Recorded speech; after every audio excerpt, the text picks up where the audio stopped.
अस्सलाम वालेकुम। कैसे हैं स्टूडेंट्स? मैं हूं आपका बायोलॉजी टीचर डॉक्टर अरिता।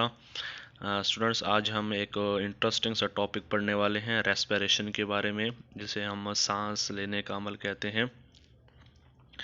तो चलिए स्टूडेंट्स, अल्लाह के नाम से शुरू करते हैं।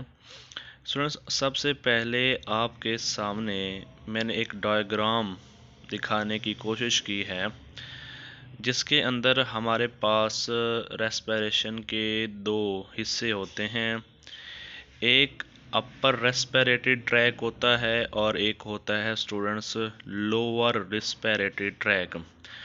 अब सबसे पहले जो अपर रेस्पिरेटरी ट्रैक है, उसके अंदर हमारे पास एक्सटर्नल नोज आता है। हमारा नोज है जो बाहर, उसके पास उसमें नेज़ल कैविटी जो होती है वो आती है।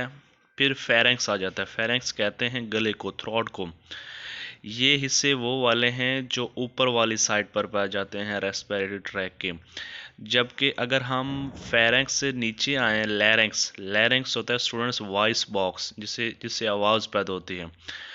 ये लोअर रेस्पिरेटरी ट्रैक का हिस्सा है। उसके बाद ट्रैकिया जो है हमारे पास, जिसे सांस की नाली कहते हैं, ये भी इसका लोअर रेस्पिरेटरी ट्रैक का हिस्सा है। फिर ब्रोनोकाई और फिर लंग्स जो हैं students, this is the part of lower respiratory tract.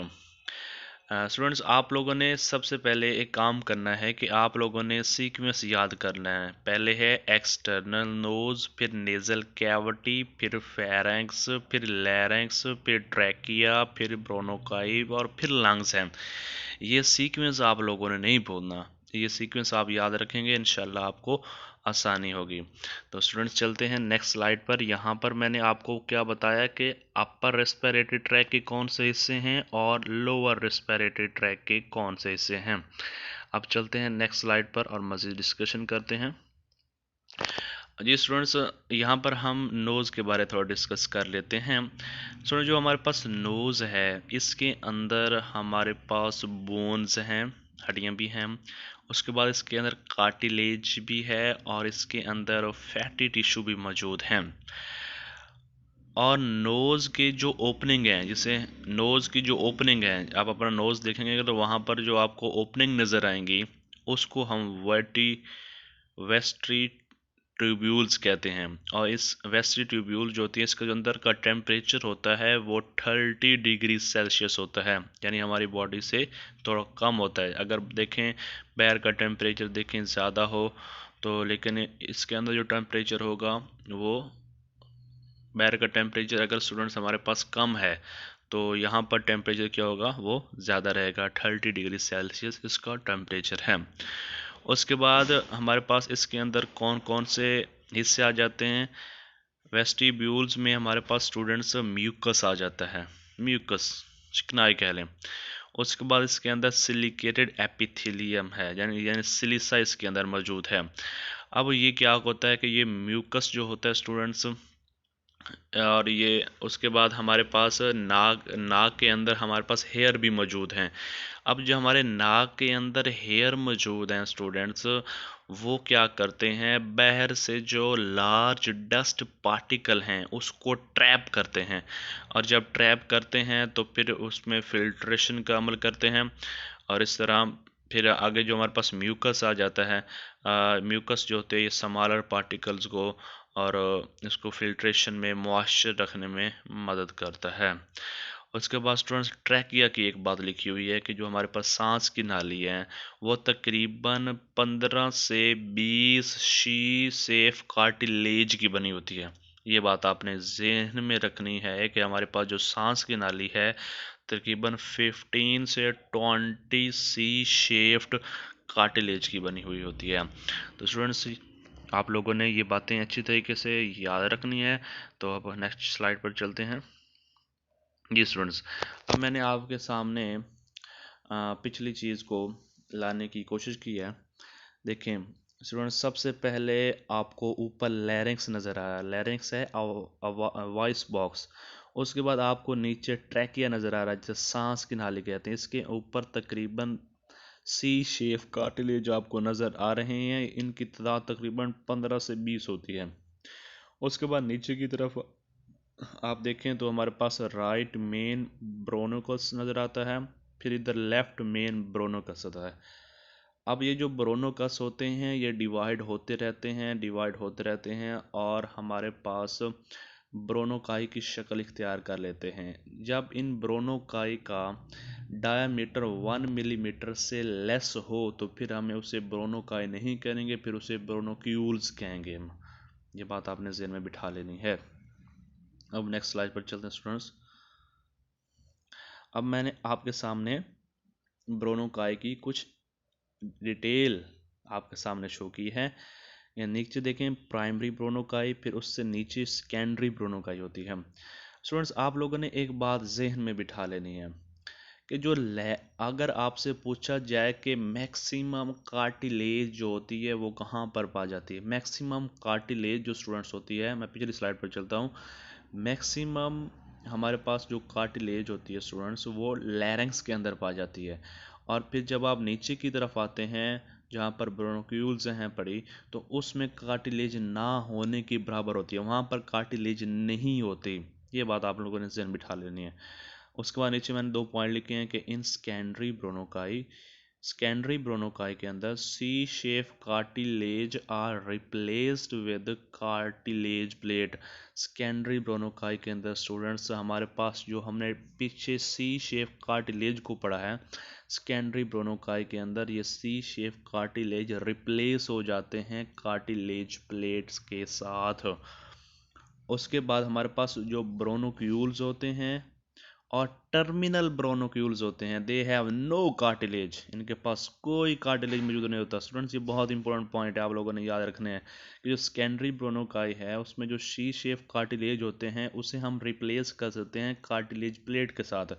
और हमारे पास जो ब्रोनोक्यूल्स होते हैं और टर्मिनल ब्रोनोक्यूल्स होते हैं उनके पास कोई कार्टिलेज मौजूद नहीं होती। मैंने आपको पहले ही बताया इस चीज़ के, ब्रोनोक्यूल्स के पास कोई कार्टिलेज नहीं मौजूद होती। मैक्सिमम कार्टिलेज जो होती है वो लैरिंक्स के पास होती है, जिसे हम वॉइस बॉक्स कहते हैं। लैरिंक्स से फिर ऊपर लैरिंक्स की ओपनिंग को, जहाँ पर लैरिंक्स खुलता है उसे हम ग्लोटिस कहते हैं। ग्लोटिस के ढकने को, ऊपर लिड होता है जो उसका, उसे हम एपिग्लोटिस कहते हैं। और एपिग्लोटिस का मकसद ये है कि फूड जो हो हमारे पास वो वाइन पाइप के अंदर दाखिल ना हो, सांस की नाली के अंदर दाखिल ना हो।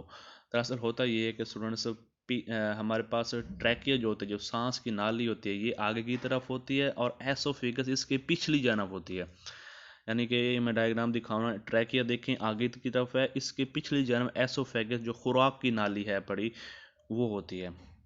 अब स्टूडेंट्स नेक्स्ट स्लाइड पर चलते हैं। देखिए स्टूडेंट्स मैंने आपको एक बहुत ज़बरदस्त किस्म की डायग्राम आपके सामने शो की है ताकि मेरे बच्चों का कंसेप्ट क्लियर हो जाए।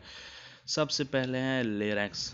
लेरेक्स जो होती है तकरीबन इसके अंदर कार्टिलेज मैंने आपको बताया कि बहुत ज़्यादा होती है। उसके बाद स्टूडेंट्स इसके अंदर ट्रैकिया है।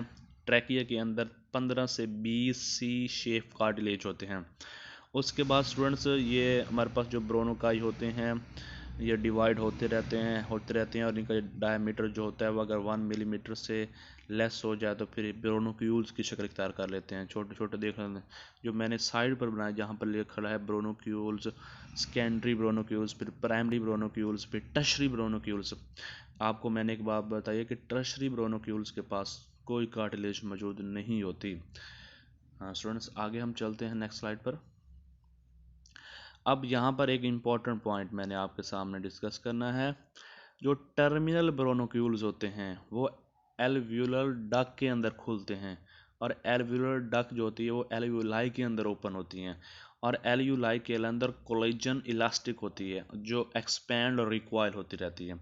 उसके बाद इसके अंदर मॉइस्चर सिक्यूमिनस एपिथेलियम मौजूद होती है। उसके बाद स्टूडेंट्स इसकी जो एल्यूलाई की जो थिकनेस होती है वो 0.1 नैनोमीटर होती है, सॉरी माइक्रोमीटर होती है। और तकरीबन एक लंग्स के अंदर 700 मिलियन एल्यूलाई मौजूद होते हैं। एक लंग्स के अंदर 700 एल्यूलाई हमारे पास मौजूद होते हैं जो जिसे हम नेटवर्क ऑफ ब्लड कैपिलरीज कहते हैं, जो गैसियस एक्सचेंज के अंदर हमारी मदद फराम करते हैं। आगे चलते हैं स्टूडेंट्स। और यहाँ पर एक स्टूडेंट्स आपको एक और भी बात बता दूँ कि जो हमारे पास फंक्शनल यूनिट है लंग्स का, this is a air sac. Air sac is a functional unit of lungs. आगे चलते हैं स्टूडेंट नेक्स्ट स्लाइड पर। देखिए स्टूडेंट्स, मैंने आपके सामने ये कैपिलरी कुछ आपके सामने डिस्कशन की है कि इसमें हमारे पास डायग्राम दिखाने की कोशिश की गई है। कैपिलरी बेड्स ऊपर हैं, उसके बाद हमारे पास नीचे देखें एल्यूलाई, फिर एट्रियम, फिर पल्मोनरी आर्टरी और एक फिर पल्मोनरी वेन इसके अंदर भी होती हैं, फिर मस्कोजल लाइनिंग मौजूद होती हैं, फिर मस्कोजल ग्लैंड होते हैं, एल्वुलर डक्ट होती है, एल्वुलर सैक होते हैं, कनेक्टिव टिश्यू मौजूद होते हैं स्टूडेंट्स। ये बातें मैंने आपको जहन में बिठानी थी ताकि आप लोग इस कंसेप्ट को अच्छी तरह से समझ सकें। स्टूडेंट्स, उसके बाद हम एक बात डिस्कस करते हैं कॉमन सी कि हमारे पास जो लंग्स है, हमने ये तो पढ़ लिया कि एल्यूलाई के तकरीबन एक लंग के अंदर 700 मिलियन एल्यूलाई मौजूद होते हैं। और ये हमारे पास, आप इस चीज़ को अच्छी तरह से जानते हैं कि हमारे पास जो लंग्स हैं वो चेस्ट के अंदर प्लेस हैं और उसमें दरम्यान रिब, उसके बाहर रिब्स मौजूद हैं जो उसको प्रोटेक्शन फ्राहम करती हैं। ये बात आपसे, उसके बाद क्या बात जहन में डालते हैं। उसके बाद स्टूडेंट एक बात और बता दूं कि लंग्स को बाहर वाली लेयर, लंग्स के बाहर एक लेयर होती है जिसे हम परूला कहते हैं, वो इसके बाहर होती है ताकि इसकी प्रोटेक्शन फ्राहम कर सकते हैं। लंग्स के बाहर वाली जो लेयर होती है जो उसको प्रोटेक्शन फ्राहम कर रही होती है उसे हम प्रोला कहते हैं। तो स्टूडेंट्स, ये था आज का हमारा छोटा सा लेक्चर। हम मिलते हैं नेक्स्ट लेक्चर के अंदर, तब तक के लिए अल्लाह हाफिज़।